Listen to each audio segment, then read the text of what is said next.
Bonjour à tous, bienvenue dans cette vidéo, dans cette première story time. Bon, avant de commencer, je sais que je vous adresse avant propos.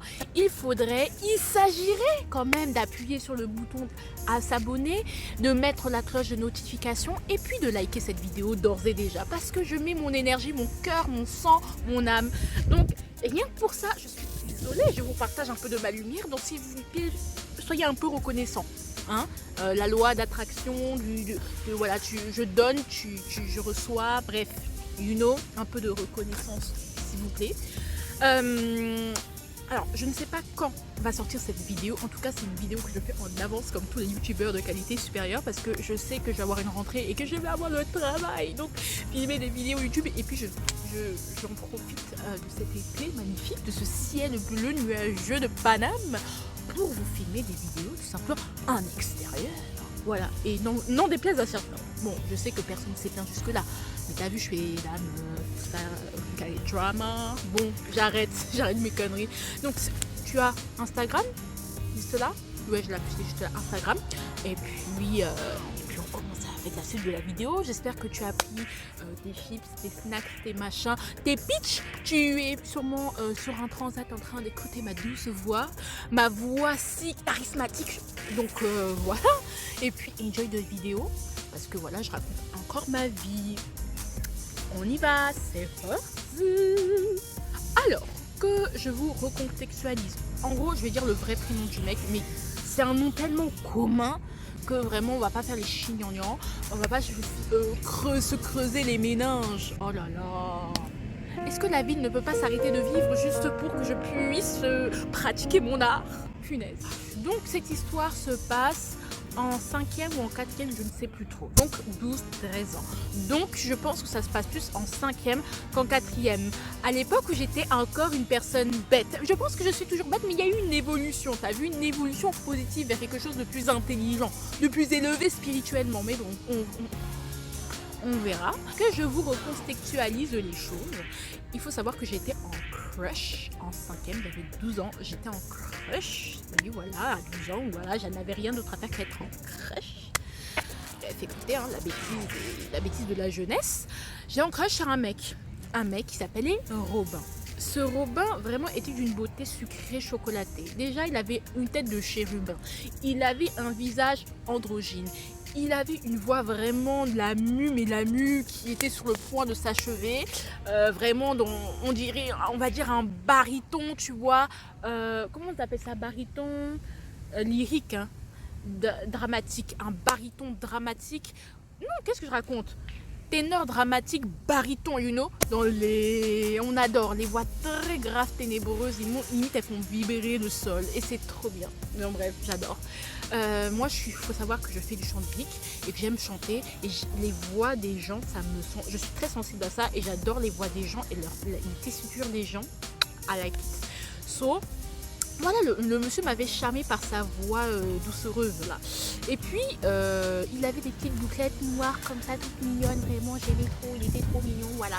Il faut savoir aussi qu'il n'y a pas que la beauté physique, vous en doutez bien, qui compte à mes yeux. Il y a également l'aspect intellectuel. On a comme une Vénus en Gémeaux, on aime les gens qui savent parler français d'une manière explicite, on aime les gens qui ont des bonnes notes. Des bonnes notes à l'école. Il faut savoir que lui faisait partie des premiers de la classe, voire il était vraiment plus intelligent que moi. Il faut savoir qu'en plus d'avoir de très bonnes notes, sans trop travailler, donc ça veut dire qu'il était perspicace, qu'il avait des facilités, que c'est quelqu'un qui savait gérer son temps. Parce que les élèves là qui perdent leur temps à apprendre pendant des heures, même si on n'est pas tous égaux malheureusement devant les travails, voilà, je suis désolée, les gens qui arrivent à pas beaucoup travailler et à être efficaces et avoir des meilleures notes que ceux qui travaillent plus, excusez-moi, ce sont des BG, j'appelle ça les gens de qualité supérieure, d'accord? Donc c'était une personne de qualité supérieure. Ensuite, en plus de ça, le petit avait 1 an de moins que moi, c'est-à-dire qu'il avait sauté une classe. Alors comment te dire que mon sang n'a fait qu'un tour? J'ai compris que c'était l'élite. Donc du coup, moi, intelligence, tu sautes une classe, excuse-moi, mais je ne peux que traiter avec toi, mon cher. En plus, tu es beau comme un cœur. Vraiment, quand même. Comment ne pas résister à son charme? À l'époque, c'était ça. Hein. Tu avais les bonnes notes, tu étais parmi les têtes de classe, tu étais beau. Tu vois, ça faisait partie de mes critères. Vraiment, avant, j'étais très sélective. Maintenant, j'ai arrêté parce que, voilà. Ensuite, et moi j'étais un peu le cliché de l'intello, tu vois. Moi je m'étais enfermée dans ce cliché-là. Je me dis, bon, je suis une meuf intelligente, je suis pas considérée comme trop belle, ou je ne suis pas dans les. Je réponds pas aux standards des beautés. Je pense que c'est très inconscient, mais je pense aussi que je me suis confortée dans cette idée que je n'étais pas très belle, que j'étais moche j'étais un peu, tu vois, dans les trucs américains, l'intelligente, voilà, et qui avait des copines super belles et que vu comme j'étais très très moche, je mettais grave mes copines en valeur. Voilà. Et mes copines étaient belles, étaient maquillées, c'était vraiment joli, vraiment avec ou sans maquillage, c'était vraiment des très belles filles. Et les filles de ma classe, je les trouvais magnifiques. En plus, intelligentes, enfin, elles auraient pu vraiment upgrader, mais intelligentes et tout. Donc il faut savoir que j'ai crushé sur ce monsieur et clairement je savais que ce monsieur ne m'aimait pas parce que au CDI un jour j'avais réuni plusieurs personnes et mon meilleur ami, donc Jawad si tu passes par là je t'embrasse, et j'étais avec lui et tout et avec plein de gens et avec Robin. Enfin, avec Robin, non, j'étais pas avec Robin. Bref, on était en train de s'entraîner pour faire une dictée, je sais pas quoi. Et moi, je faisais la dictée et tout, et je dirigeais un peu le truc, tu vois, parce qu'on travaillait ensemble. Et puis, il y a Robin qui passe, et puis Jawad étant mon meilleur ami, Jawad étant mon meilleur ami, savait très très bien que j'étais amoureuse de Robin. Et donc, quand Robin est passé là, dans l'allée, il a dit, hey, Robin, tu sais qu'Iman, elle est amoureuse de toi. Elle fait, oui, mais je m'en fiche. Et j'étais à côté, je faisais grave semblant, mais au fond j'avais envie de pleurer. Et bref, j'ai attendu, j'ai pleuré après. Bref, je savais très bien que lui et moi c'était mort, walou nada. Mais comme j'étais une bouffonne, bah voilà, bouffons jusqu'au bout. Soyons une bolos jusqu'au bout. Bien sûr, ça n'est pas drôle, sinon vraiment. Bah oui, c'est une évidence. Et donc voilà, je me trouvais, du coup, je me disais, ah pourquoi il m'aime pas, je suis assez. Ouais, pourquoi il m'aime pas, je suis pas assez belle. Et j'étais convaincue que c'était parce que je n'étais pas assez belle. Alors qu'en vrai, c'est peut-être qu'il n'est pas intéressé par moi parce que voilà, il n'y a pas mon caractère, il me connaît peut-être pas. Peut-être que je ne suis pas le genre de personne avec qui il traîne. Et c'est ok. Tu sais, à l'époque, je me disais, mais s'il m'aime pas, ça veut dire que je suis moche. Bref, j'aimais bien me créer des problèmes là où il n'y en avait pas finalement. Alors que je suis une beauté, voilà, une beauté. Putain, une beauté ambulante comme ça qui se dévalorise. Non, il y a des limites, hein. J'ai des boutons et tout. Je suis pas une top de ma forme, mais je me trouve vraiment très belle. Je vous dis que je suis une très belle femme. Je vous dis avec un charme. Je suis si charismatique, ouais. Voilà. Écoutez du Aya Nakamura, ça vous changera des idées. En tout cas, voilà. Donc un beau jour, je m'étais mis en tête que peut-être que j'étais trop grosse. Parce que pourquoi je suis arrivée à ce point-là, parce que encore, tu sais, à cette époque, les Kim Kardashian, tu vois, elles avaient un peu lancé la mode de... avait un peu cassé ce culte de la minceur. On était entre la transition entre le culte de la minceur et le culte des grosses fesses partout et des gros seins, tu vois, comme les stars de la télé-réalité. On était au tout début de la télé-réalité qui commençait à flamber avec Secret Story, des conneries comme ça. Bref, au tout début, franchement. Mais on va dire que c'était un peu dans ces mouvements-là, dans ces eaux-là. Et donc du coup, moi, étant une fille africaine, en plus j'avais pas de poitrine à cette époque-là et je complexais parce que ma copine, elle avait du E, d'accord, du D ou du E, je sais plus, du D, je pense du D, on va pas abuser en 5e, et des très gros seins. Et du coup, moi, j'ai trouvé tellement belle comme ça, je trouvais qu'elle avait un très beau corps. Et en plus, elle avait le corps généreux, pulpeux, comme ma mère. Et ma mère, pour moi, c'est la femme la plus belle du monde. Et encore aujourd'hui, je suis désolée, c'est la femme la plus belle du monde. Donc, du coup, je trouvais que ma mère, elle avait un très beau corps et je voulais grave lui ressembler, avoir un très beau corps. Bon, aujourd'hui, la nature m'a gâtée. Mais voilà. Donc, j'avais un gros derrière, une belle cambrure, vraiment nickel, avec rien du tout. Avec un petit B qui pendouillait comme ça. Enfin, j'avais du B, du 85B. 90, on va dire, parce que moi j'ai pas un tour de taille de 85, hein, je suis pas une guêpe, faut pas abuser non plus. Bref, donc voilà, je me suis dit au final peut-être je suis grosse, voilà, tout simplement, et j'ai commencé à vouloir maigrir. Alors comment j'ai fait? J'ai pas rééquilibré mon alimentation, non, je ne me suis pas mise à faire du sport, non, je me suis affamée les gars. Bon du coup voilà. Donc je mangeais moins, je me restreignais, je mangeais de moins en moins. Je me disais, il faut que mes clavicules, tu vois, elles soient vraiment apparentes. Vraiment, les clavicules, déjà, elles sont sous-cutanées, donc c'est ça la clavicule. Et je voulais vraiment qu'on voit le truc. Et je me disais, ce serait mon signe pour que je maigrisse. Et du coup, je maigris, parce que je m'affame de plus en plus. Au début, c'est un peu compliqué. Mais après, finalement, je m'habitue à survivre sur mes peu de force que j'avais, en fait, tout simplement, puisque je ne m'alimentais pas du tout. Voilà. Puis, à un moment donné, ma mère, elle a cru au début, c'était une phase, t'as vu. Après, elle a commencé à vraiment voir que je m'affamais. Mon frère, il était inquiet, donc du coup, sa manière à lui, bien sûr, il me disait pas, je suis inquiet pour toi, ma soeur, tu vas mourir. Peut-être elle a de l'anorexie ou un truc comme ça.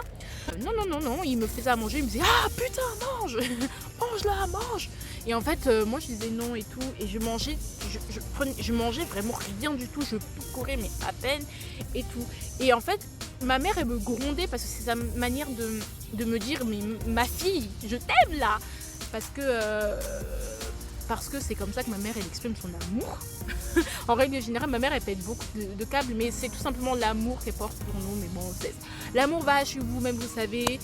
Voilà. Donc elle me disait, mais c'est stupide, regarde, tu deviens un sac d'os, regarde. Un jour, mon père et ma mère allaient au restaurant et tout, et parfois elle me regardait et me disait, regarde, tu flottes dans tes vêtements, t'as même plus de fesses, t'as plus rien, t'as plus de sang. Bref, voilà. En fait, ma mère, elle est cash, mais elle sait pas que les mots ça blesse, tu vois, elle oublie.